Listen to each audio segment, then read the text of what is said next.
look at that. A monster. It's 600 horsepower. It's just unbelievable. You mind if I take it for a ride? Knock yourself out. Nice. We gotta get a few, shakedown miles. I don't even know how to put it in gear. There we go.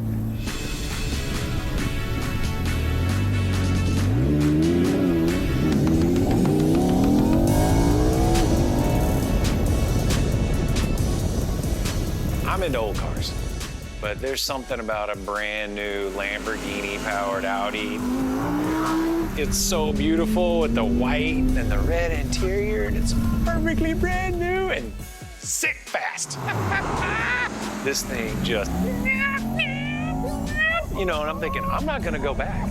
I'm just, Randy was fun. This was a good time, but I may just disappear out in the Georgia countryside. Wow!